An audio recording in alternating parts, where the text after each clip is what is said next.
Assalamualaikum warahmatullahi wabarakatuh. Saya ingin mengutarakan hadis Nabi, man taraka wahidatan minhunna fa huwa bihaqqi kafirun. Siapa orang yang tidak mengerjakan salah satu dasar yang tiga, kafir. Terus pertanyaannya, ahbirni al-Islam, ahbirni al-iman, ahbirni al-ihsan. Itu Kanjeng Nabi ditamui malaikat Jibril. Pertanyaannya dari malaikat Jibril. Terus jawabnya, al-Islam antashhadallah. Islam itu harus menyaksikan Allah. Kalau yang al-iman, alam yakni lilladzina amanu an tas'a qulubihim li dzikrillah. Iman itu yang dinamakan iman, orang yang mengenali Allah, yang tahu sama Allah.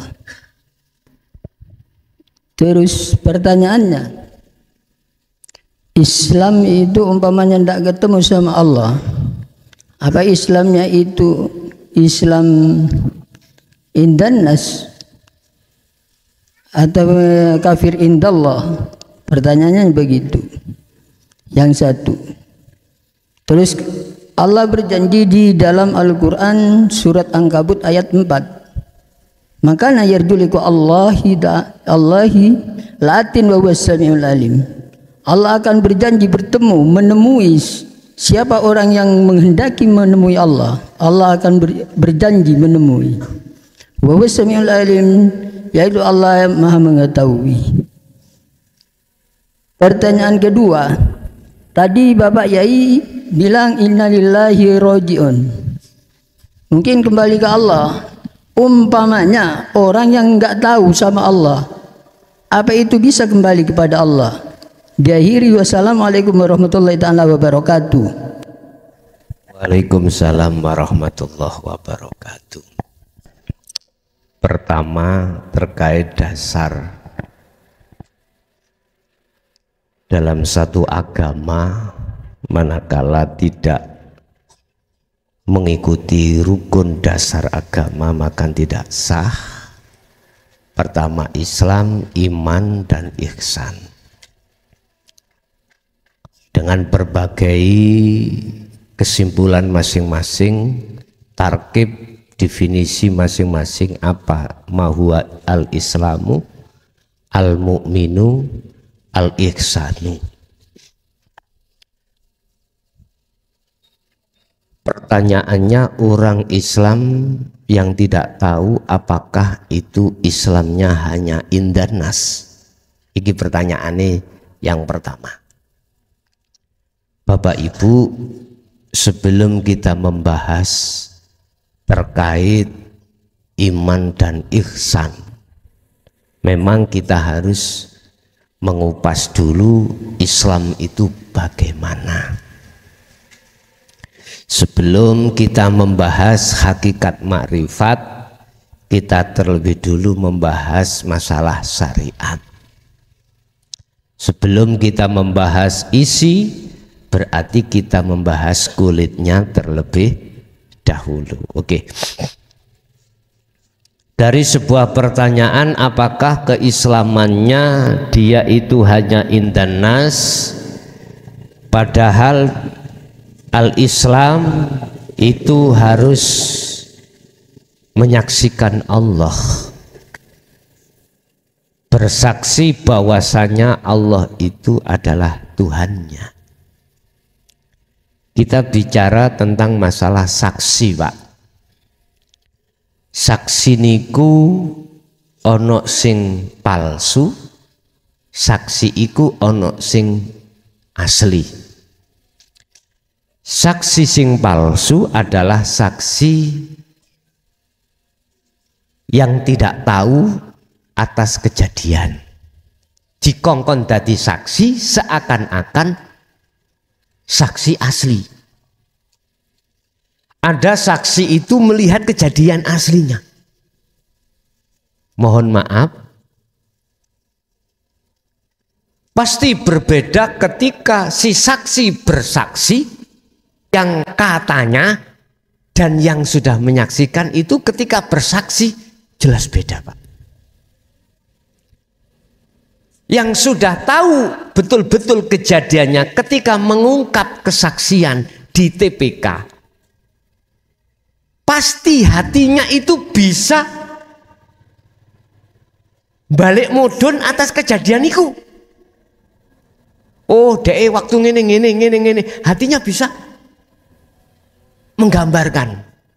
Tapi mereka yang bersaksi atas dasar katanya belum tahu betul-betul yang disaksikan.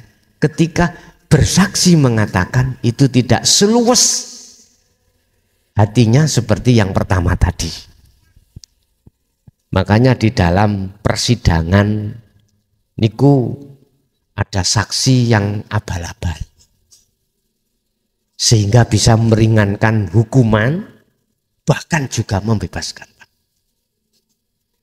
Saya mengalami satu kali tapi kula mboten duduno kejadiane, mungkin gak enak.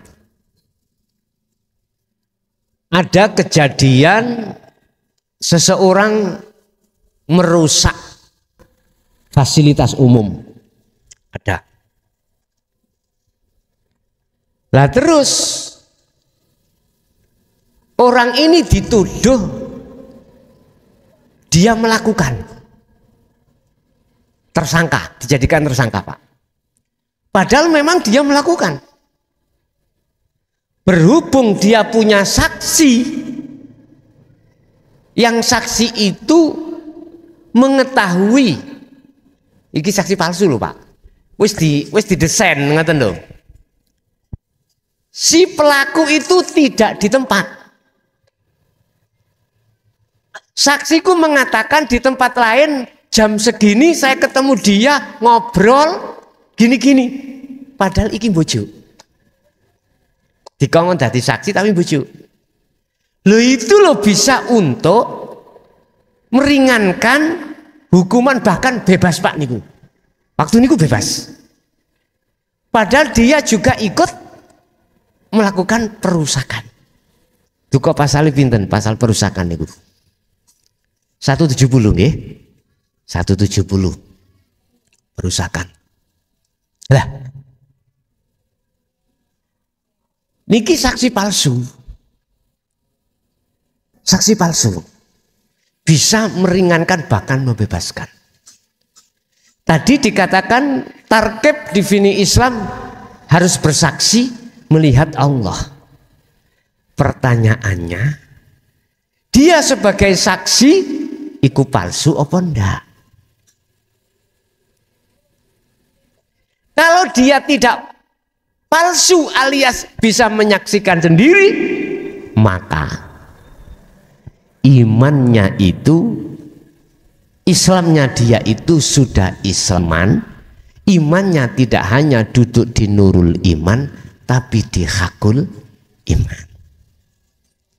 Islam tadi yang beriman bahwasanya Allah, Islam yang palsu tadi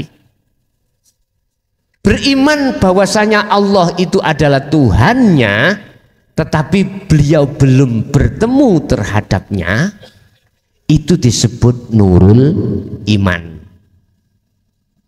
Nurul iman.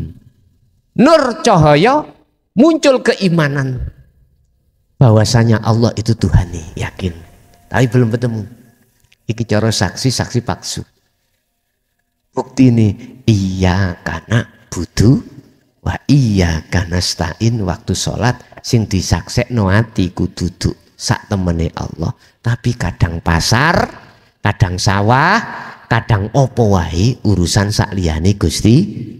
Iku pasti gak bisa kita mengelak. Karena memang belum melihat Allah, belum makrifat pada Allah. Iki disebut nurul iman. Wis. Cara iman iku mangsik nurul iman. Lah iman iki dikembangno ning hakul iman, yaitu iman yang sudah membuktikan siapa sebetulnya Allah itu. Cara saksi sing koyok ngene mboten abal-abal, bukan palsu. Asli tahu siapa sebetulnya Allah. Itulah akhirnya disebut ihsan. Pertanyaan, kembali kepada pertanyaan, apakah Islam yang belum sampai pada Allah itu indanas? Tak jawab iya. Mengapa di mata manusia dikatakan Islam? Karena telah patuh dengan hukum-hukum Islam. Wa sholat ya sholat, wa zakat ya zakat, wa poso ya poso, waktunya puasa puasa, larangan ditinggal, perintah dijalankan. Lah, ini akhirnya kita mungguh di depan manusia disebut orang yang soleh. Ngoten nggih?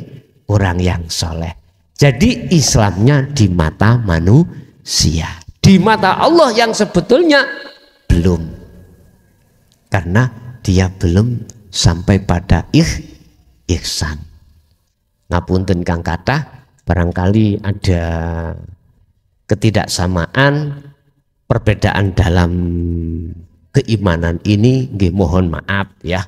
Itu menurut pandangan hakikat seperti itu. Kalau menurut pandangan syariat, ya tidak seperti itu, Pak. Ya Islam, ya munggu Allah. Oh bendino ya sholat, patuh dengan ajaran syariat. Udah, gak usah gegeran, ya tak? Besok ae, sopo sing genah, sopo sing bener di mata Allah itu siapa? Sebab manusia tidak berhak memberikan satu hukum, memutuskan satu perbuatan itu benar atau salah kecuali Gusti Allah. Udah satu. Nomor dua, masalah apa Mang? Yang nomor dua, masalah innalillahi wa inna ilaihi rajiun. Kalau tidak tahu sama Allah, apa benar itu pulang ke Allah, ke rahmatullah? Oh gitu ya. Apa bisa dia kembali pada Allah? Bisa. Kalau yang tadi itu, kalau yang tadi orang yang tidak bersyahadat, artinya ndak menyaksikan, sungguh-sungguh menyaksikan. Berarti itu kafir indallah, Islam indan nasib. Betul. Apakah dia bisa kembali kepada Allah, menjalankan wa inna ilaihi rajiun?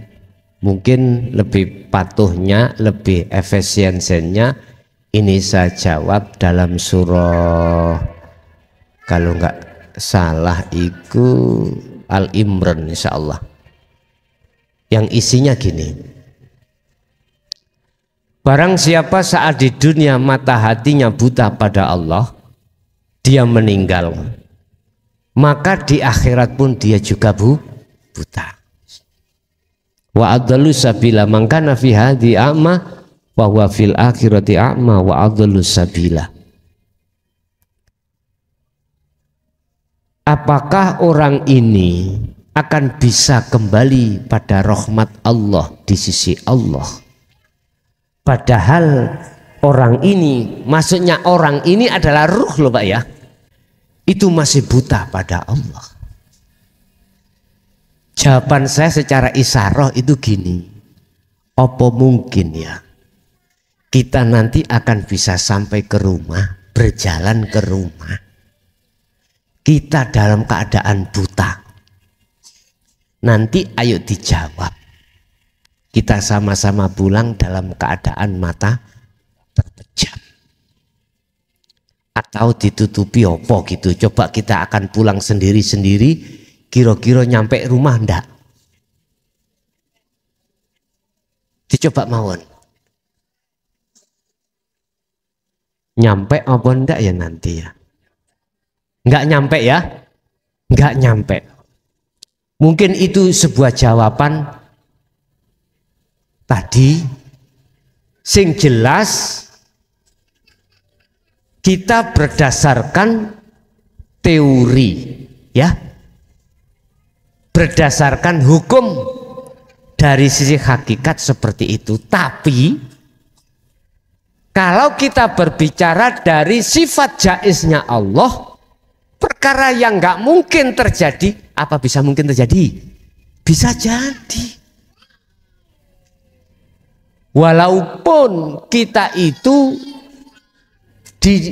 dihukumi tidak akan pernah bisa sampai pada Allah, wa adallu sabila, dan jalannya lebih sesat, hukum mayoritas seperti itu. Tapi bila mana Allah lewat sifat jaiznya menghendaki orang ini bisa sampai ke Allah, juga bisa. Terus apa yang menyebabkan sifat jaiz Allah turun?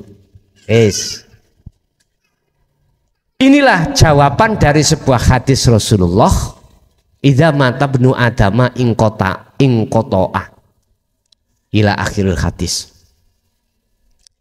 Telung perkara sing ora iso putus nalikane ketika saat si anak Adam iki mang meninggal dunia. 3 perkara itu yang diletakkan yang di paling akhir adalah awwaladin solihin yada'ulah, anak soleh yang selalu mendoakan. Lah, anak soleh yang di sini maksudnya anak yang sudah hatinya makrifat pada Allah. Wis. Nggih niki yang akan bisa menolong, tapi bukan semata-mata anak si makhluk iku, makhluk wujud makhluk itu yang bisa menolong, tapi Allah itu sendiri. Paham nggih maksud kula? Ya niki anak sing soleh. Makanya tolong jenengane ajengi zuhud khusus luwe dengan bahasa tafaul di syariat. Sampai sentil anak putu sampean, keturunan sampean. Sampai sentil, sampean baca Fatihah kanthi tajalli, dengan harapan keturunan sampean iki bisa meneruskan perjuangan hati sampean ke Allah, menuju ke Allah. Iki bahasa syariat lho Pak ya, bahasa syariat, tapi sampean tajalekno. Sakmene kae wong niku kula kinten sedaya gak kepingin dadi anak sing ndukal-ndukal, mboten kepingin. Yang jelas walaupun kita sebagai perampok, kita sebagai pencuri, nggak mungkin pengen duwe anak nerusno dadi pencuri ini, mboten mungkin. Ngoten nggih, kepengin duwe anak sing soleh dan solehah pasti. Lah di situ Pak. Jadi secara hukum saya mengatakan orang ini tidak akan bisa sampai pada Allah dengan contoh, dengan paribasan, apa bisa orang buta sampai pada tujuannya? Gak bisa. Ini kan belum, cara fisik kan belum kita lakukan. Lah ngoten nggih? Cara roh bukti akhirnya kan belum. Lah ngono ah. Bahasa syariat, tapi bahasa hakikat sudah. Kita sudah ngalami Pak, sudah melewati hal ini. Sudah. Dulu ketika hati jenengan belum beramal soleh dari sisi hukum hakikat, bagaimana ketika saat menghadapi kondisi dohiriyah, kondisi dunia itu bagaimana? Lawan kata daripada la khaufun, isine mek wedi, khawatir, sumpek dan lain sebagainya. Wis pasti niku. Coba setelah panjenengan iki menerima dan mengamalkan amalan solehah pandangan hakikat ketika menghadapi kondisi dunia, beda lagi. Dulu buta mata hati, sekarang walaupun tidak buta, walaupun gak terang tapi jelas, walaupun gak 100%, 80%, kita jalan tidak akan tersesat. Karena sudah tahu dari sisi ilmu, sudah dipraktekkan laku, akhirnya mana sih yang tidak boleh, mana sih yang boleh, mungguh Allah akan tahu dan jenengan akan berlaku sesuai dengan apa yang disebut Allah hada siratum mustaqim ini. di sini, Pak. Jadi kesimpulannya, bagaimanapun juga secara hukum tidak bisa sampai bertemu di rahmatnya Allah kecuali atas dasar sifat jaiznya Allah.